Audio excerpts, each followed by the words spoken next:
So how best to emphasize the importance of systematic reviews and meta-analysis in today's scenario, then the fact that the organizers have decided to start the conference with this very lecture. Respected chairpersons and my dear colleagues, a very good morning to all of you and greetings from All India Institute of Medical Sciences, New Delhi. This is a brief about myself. So I can recall my days when I just finished MCH in 2010 and I had joined King George's Medical University as a junior faculty. I got a call from one of my juniors who was still a resident that Dr. Bajpayee has asked me to call him. So when I called him, he gave me a task to do the first systematic review of my life. So it was a new term for me when I realized that there is something called as a systematic review at that time.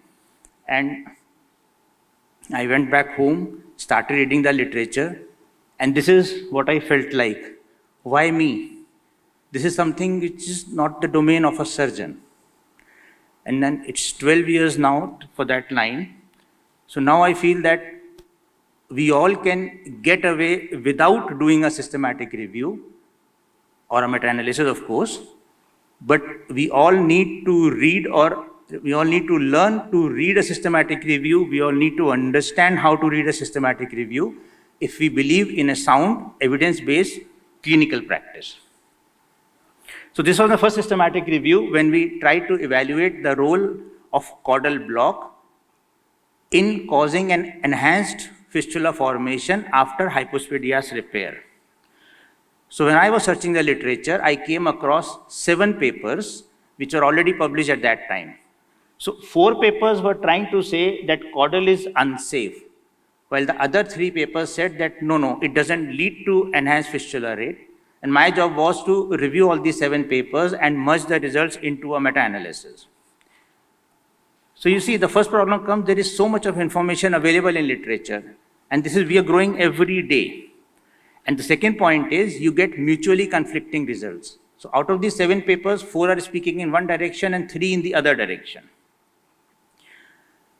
Yesterday I was searching the literature, so PubMed currently has 37 million citations. I used the search term hypospadias and there are 8,604 papers. So it's not possible for any pediatric surgeon who calls himself a hypospadiologist to have a review of all these papers in his mind. And then this is a comparison. I started my journey of teaching systematic reviews 3 years back. So that time PubMed had 34 million citations and now they are 37. So essentially PubMed is growing at the rate of 1 million citations every year. So systematic review and meta-analysis helps you to identify papers on a common theme, and it serves as a statistical funnel to draw conclusions. The notion is that suppose all these studies were not individual studies, but it was a single large study comprising of all these individual patients. And that is why it has been placed at the apex of the evidence pyramid. Another simple example. So 10 years back, the first paper in any standard journal would be a review article. Today, the first 5 papers would be a systematic review and meta-analysis. So that is why I made this statement. You may get away without doing a review, but you need to learn how to read it. So what is the systematic review? I'll go a little faster here. It's different from a traditional review. Essentially, it's summary of medical literature on a specific issue by explicit and reproducible pre-planned methods. So explicit, first thing is you declare your methods openly. Secondly, it has to be reproducible. So if I have done a review and tomorrow our chairperson, Professor Mohta, decides to do the same review again, he should be getting the same results. And third thing is the methods have to be pre-planned. They have to be outlined ahead of the review. So you start the review, you realize that you're getting results in a particular direction. Ideally, you're not allowed to change the methods. And what are we doing? So there are 3 basic components. We will search the literature, we will critically analyze the literature, and we will synthesize the body of evidence. We will synthesize evidence. So synthesize is the term which is essentially used in context of systematic reviews and meta-analysis. Now, we have these Prisma guidelines. So whenever you will happen to see a paper on systematic review meta-analysis, you'll come across a Prisma flow diagram.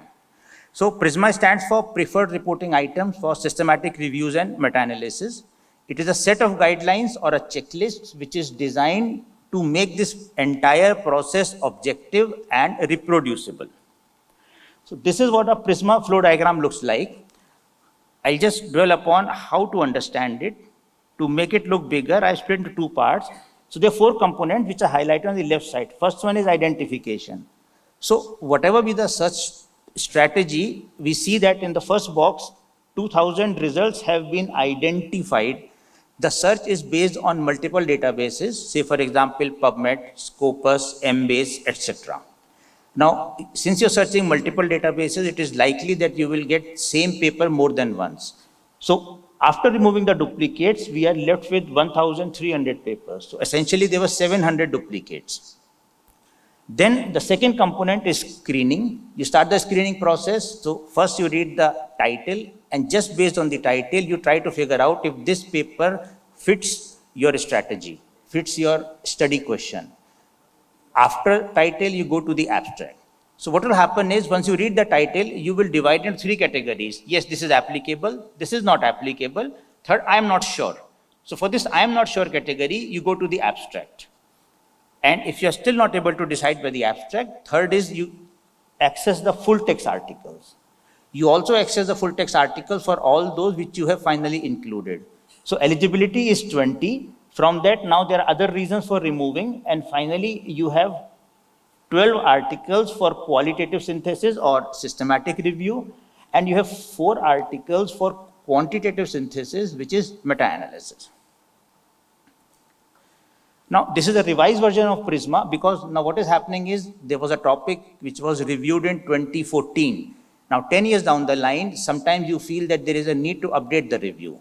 So the regions in gray, they are new additions which are for such studies, such topics which are being re-reviewed. Then the next interesting thing in meta-analysis are the forest plots. That's a common term, but they're also known as blobograms. So this is how a classical forest plot would look like. Seems very complicated, but essentially it's very, very simple if you know the different components. So see, on the left side, it is a list of studies which have been included in the meta-analysis. Aronson 1948 is the first study. You have Ferguson and Simes, then Rosenthal, and so on and so forth. My animation is not working in this computer. Then the second column is the treatment group, and the third column is the control group. So which means that this systematic review meta-analysis based on studies which were trials. They had two groups, treatment and control, and they have given the total number of participants, and they have given the number of events per participant. So for example, we are comparing two techniques, maybe hypospadias repair without caudal block and hypo repair with caudal block. So 119 patients and 4 had a fistula. So this is a different review. Just for the understanding, I use this analogy. Then this is the blobogram per se. We'll discuss soon. This is the comparison between the treatment group and the control group. So you can use different statistics here. They have used a risk ratio. You can use an odds ratio or standardized risk reduction, etc. And finally, this is an interesting thing, weight of these studies. So the weight of this study depends upon multiple factors. We'll come back to that. At the bottom, you have a box of statistics which tells you the amount of heterogeneity in the studies that have been included. And the bottom line says that for this analysis, they have used the random effects model, REML, random effects model. Now, this is another forest plot. This is the one which I did my first systematic review on UCF formation. The earlier one was based on SPSS. This has been drawn with the help of RevMan. RevMan is the official software of Cochrane. The components are the same. Their spacing and location is slightly different. One added thing, so on the left side, they have given odds ratio. Below that, MH fixed 95% confidence interval. So MH stands for mental Hensel. We actually don't need to know about the statistics, but yes, that's the name of the test that has been used to derive this statistics. Now, this is the graph which I'm going to discuss now. So I'll try to break this graph into different components. So first is the horizontal axis, which is telling you the statistics being used. So like in this case, it is the odds ratio. The statistics could be relative statistics, as in odds ratio and relative risk. So when you see in the midline, on the horizontal axis, it is written 1, that stands for relative statistics. Alternatively, it could be absolute statistics like absolute risk reduction or standardized mean difference. There, 1 would be replaced by a 0. Then you see on either side of the midline, one side favors the treatment group, other side favors the control group. The vertical line is the line of null effect. So if a study falls on the vertical line, that would mean there is no difference between the study group and the control group. On the top is written the statistics used, odds ratio or risk ratio. This is absolute statistics. Now, each line with a box at the center represents a particular study. So that rectangle in the center is the point estimate derived by that study, and this horizontal line depicts the confidence interval. Now you see, it is completely on the right of the midline, which means that this study favors the control group. This is the point estimate. This is the confidence interval. Now the second one. So it is different because the box is bigger. This is because the sample size included in this study is bigger. Now the third line from the bottom, the box is on the right, but the confidence interval touches the line of null effect, which means that there was a difference between the study group and the control group, but it was not statistically significant. On the other hand, the fourth line, when the box lies on the midline, this means that there is no difference between the study group and the control group. Now you see a rhombus at the bottom. Now we'll discuss about that rhombus. It is a summary of all the 4 studies. The midline is the point estimate. The edges of the rhombus reflect the confidence interval. Again, the same thing, since the midline is on the left of, so that is about the point estimate, but the confidence interval touches the line of null effect. Here, the rhombus clearly says that the control group is better than the treatment group. Now, coming to the risks, the statistics used. So on the left side, I've just given an arbitrary calculation. Say, for example, the number of events in the control group were 10 out of 100. In the control group were 5 out of 100. So the risk ratio would be 2.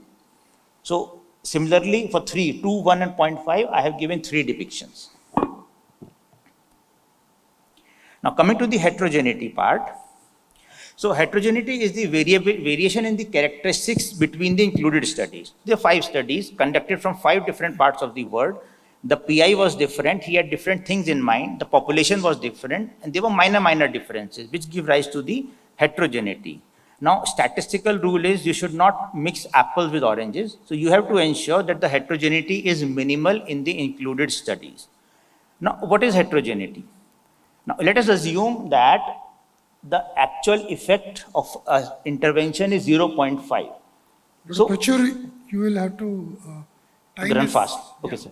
So now you can, this is the moderately useful treatment effect. Now it could vary between 0.0, it would vary between 0 to 1 completely. So your graph could come like this, your graph could come like this, or your graph could come like this, depending upon how much dispersion are you getting. So there are studies at this end, there are studies at that end. So when the graph is like the first graph, mean is important. When the graph is like the second, dispersion is also important. But when you have a lot of heterogeneity, you get a distribution like this, which means that the results can be grouped. There is a range of results which you are getting.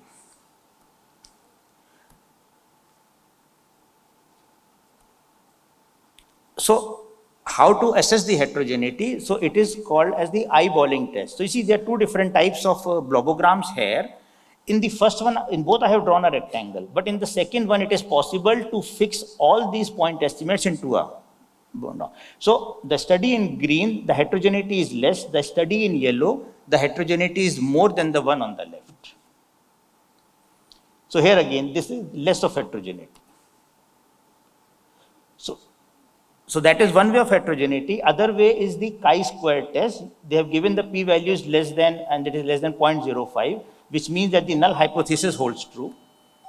And then there's an I-square test, which gives you the, so far it was qualitative. Now I-square gives you a value, so you can say how much is the heterogeneity. So generally less than 50% is considered good. The weight of the study is another parameter which is assigned by the software itself. It is based on a lot of parameters. So if I give an example here, so you see the first study, there are 126 participants and the weight is 67. Animation is not working again. So you come down, there is another fourth line, 165 participants, because there is only one event. So if the events are more in your study, it gives you a greater weight. So is heterogeneity bad? It is bad because that means that you have included studies which are not homogeneous, but it's good also, because that is why you bring a meta-analysis. Otherwise, a single center study is as good. But to account for this heterogeneity, we do meta-analysis and systematic review. The last thing is a funnel plot. Please continue. Just 2 minutes, sir. This is the last slide. Yeah, thank you. So funnel plot is used to depict the publication bias, a lot of things, but we'll talk of publication bias. So I try to prove that lap appendicectomy compared to robotic open appendicectomy, and I say that the complications of open appendicectomy are more or the lap appendicectomy are more. So it's likely that the editor may publish one, may send for review one particular result more than the results at the other end. This is what accounts for the publication bias. So in a funnel plot, we look for the symmetry. If it is symmetrical, there is no publication bias. If it is asymmetrical, so you see the blue dots and the white dots, there is symmetry on the left side, or it is more than the symmetry on the right side. So which indicate that there is a publication bias in your meta-analysis. So I hope that with this, you'll be able to understand what systematic review is all about. I'll be able to understand the published manuscripts better. Thank you. Thank you, Dr. Prabudh, for breaking the ice. You are the opening batsman and would like to probably play a long innings, but I think the time doesn't permit us to do that. Yes, I'm sure this talk would have encouraged our young residents and even the senior people to delve into the topic of meta-analysis. It has introduced the topic, and I think we all can go back and go further into depths of this. Thank you very much. I don't think we have much time. Any questions or comments? A brief comment is welcome. Dr. Archana.